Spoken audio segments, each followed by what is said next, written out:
Write like a man. Use a typewriter.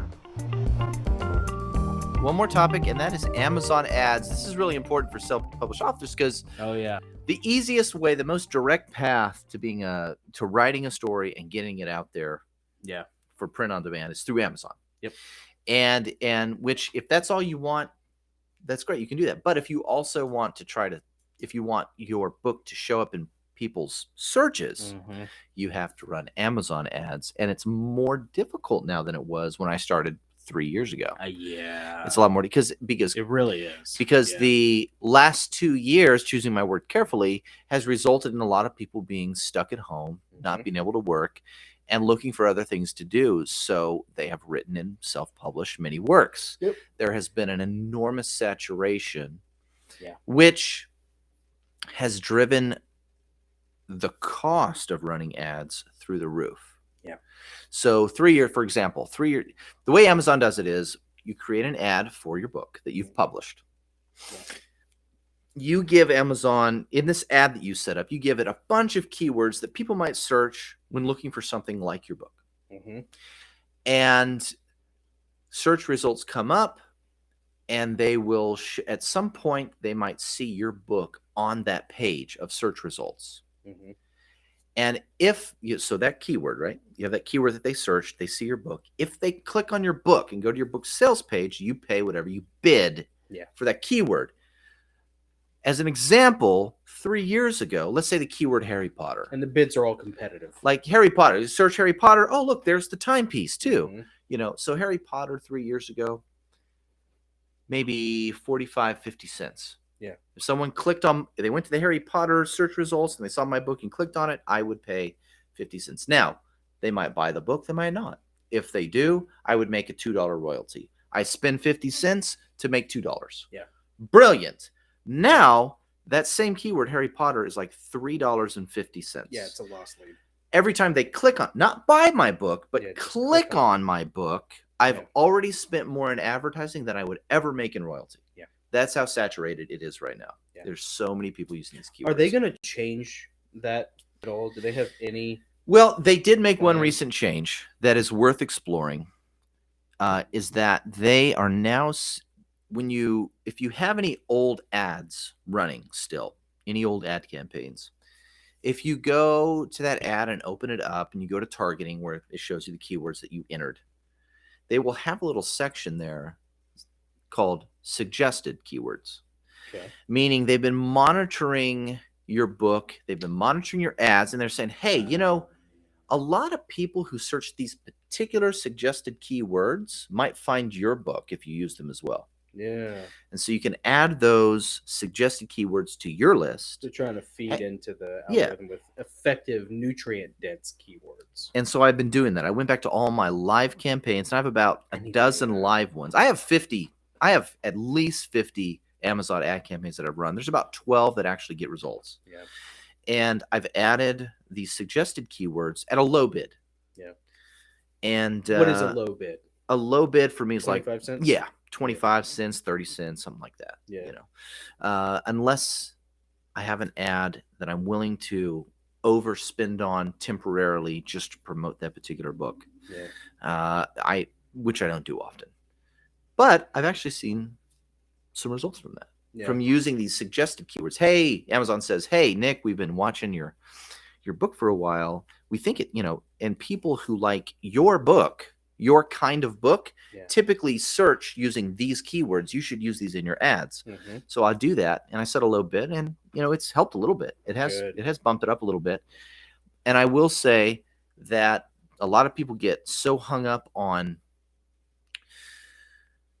looking at the Amazon metrics for one ad and I spent more than I made from sales on this one ad.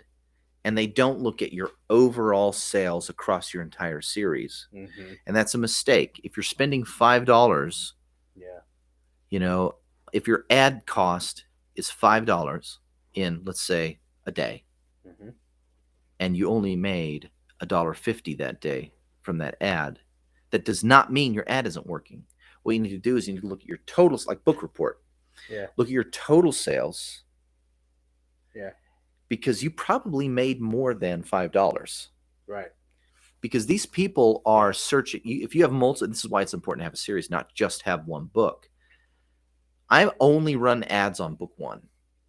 Oh, really? And I sell all of the other books Off of the timepiece. This is the only one I run ads on. So that's the latchkey. Yep. It gets Yep. smart. So this will get shown several that's times. good advice. They might buy it, and then they come back and buy the other ones. Yeah. Or they might search the timepiece just to find book 2. Yeah.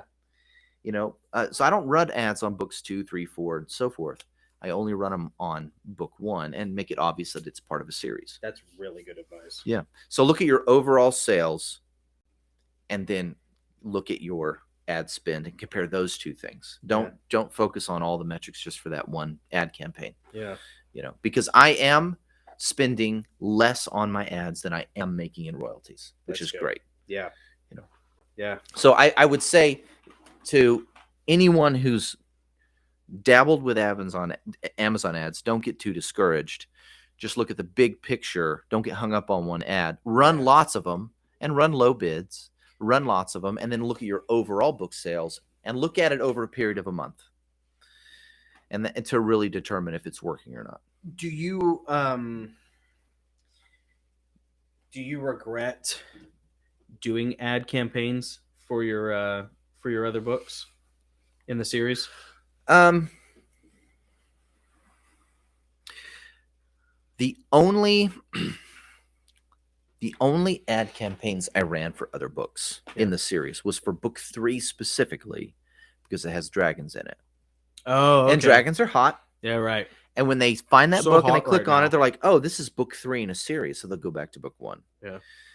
Other than that, I took the advice of people who know way more than me about running ads, and they say just run ads on book 1. Yeah. And watch your sales. If you have a series, just run ads on book 1. That's interesting. That's smart. And so I've been doing that since day 1, except for I have one ad. I have one ad for book 3 because people like dragons. People like dragons. And it's on the cover. Yeah. So, they see it. Oh, this is a kid's book about dragons. So they click on it. And, Yeah. it's part of a series. I'll get book 1. And normally these people are like Kindle Unlimited subscribers. Oh, yeah. So you get paid on page reads. Oh, yeah. Oh, So- dude, that's nice. Yeah. Yeah. Yeah. See, that's really good advice. I've watched it. It has been it's actually comical. It makes me laugh. I had a pretty good month in October for me. And then Awesome. literally nothing. Not a single thing in all Dude. of November. Was November bad? Awful. Really? Mhm. Yeah. I thought October, November, December, this is like It's this, hard for me This to is gauge the this because, quarter for book sales. Really? Yeah. But November was pitiful. October and November for me were pitiful. Really? Yeah, this year has been awful. Yeah. Yeah. Well, it's hard for me to gauge it because my books are so niche oriented. It's a very specific market. Nick's books are much more end user friendly. It's middle grade fiction. Like middle grade fiction tends to sell well. It's a good market to be into. Nick is a much better canary in the coal mine than my results are. So I think you need to build I think you need to do it by email. I think you need to personally. Oh, and I need to get back on this. MailChimp is something I have not really explored a whole lot, but I really should. I would, especially with as difficult as it is to run Amazon ads with and get results. Yeah. I think a way to shortcut that is to run Facebook ads, not on your book, Yeah. but on your email list. Run Facebook ads to build your email list. Oh, By giving something away in exchange for an email, Mhm. build a list, and then every time a new version or a new book comes out, email your list. These are people who've already Yeah. indicated, hey, I am interested, and I've read book 1 or a part of book 1, whatever you gave them for free to sign up. This is a group of people that have already expressed enough interest. These are qualified leads, so Yeah. to speak. These are definitely people that are going to be interested in what you have to say. It almost becomes like a sales job. Yeah, at that it would be point. better to spend, $100 on a Facebook ad building your email list Yeah. than it would be $100 on Amazon ads Yeah. to sell your book directly. That's the funny thing. Like your Amazon, you still pay that Amazon bill every month. Yeah, you do. You do. Depending on what ads people have piggyback on. Yep. And it doesn't matter what you've sold, if anything. Yep. So I paid for Amazon ads for November with not a single, not even a KDP Yep. royalty. Yep. It just Yeah, You know, it's been- the and it angers me for Adam's sake, like when I think about it. I mean, I kind of expected it. For me, I always expected this not to be a really popular series, but when I see like the amount of effort that people like Adam put into it, Mhm. and I think like, gosh, like he really deserves, or even like the special edition, like the Taurus Necris edition Mhm. here. Like when I see how much effort other people have put into it, it's hard not to get indignant for their sake. Yeah, and I've looked into this just barely, but what's frustrating about AMS, Amazon's advertising platform Mm-hmm. for authors, Yeah. is that, to my knowledge, you can't run an ad for an audiobook. You can run an ad for an ebook, you can run an ad for a paperback, That is weird. hardback, but you can't run an ad for the audiobook. Mhm. And that drives me crazy because there's so much more margin. Like, you Yeah. make so much more royalty in Yeah. an audiobook, you and the narrator. And it's so much more prolific and ubiquitous. I mean, it's way more popular. Yeah. The audiobooks are way, at least with certain demographics. Like with my demographic, fighting age males, most of my friends, most of people who might be interested in this have day jobs where they're either, working on a job site, or they're working in an office, or they're just working, or Yep. they're driving. Yep.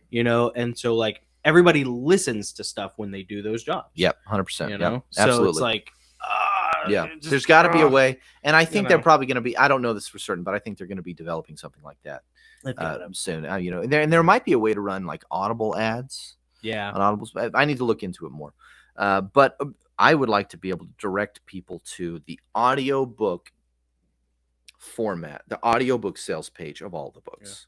That's what I'd want, because for Adam's sake, or for your narrator's sake, I have a couple other narrators, Henry Half Moon, Yeah. the Mermicorn. Yeah. Yeah. So I have other narrators who would benefit from that too. Yeah. But I'd like to direct traffic specifically to those pages, because they'll make more. The narrators will make more money. I'll make more money. Mm-hmm. From the sale. Yeah. So, but Everybody Audible's wins. been really screwy. Like, they've had some policy changes. They've Oh, gone really? back and forth on things, and they need to get their act together. Interesting. Yeah, they need to get their act together, because audiobooks are huge The and market only is growing in popularity. It's always changing. Yeah. It really is. Yeah. Always. And it almost has to become your day job in order to stay on top of it.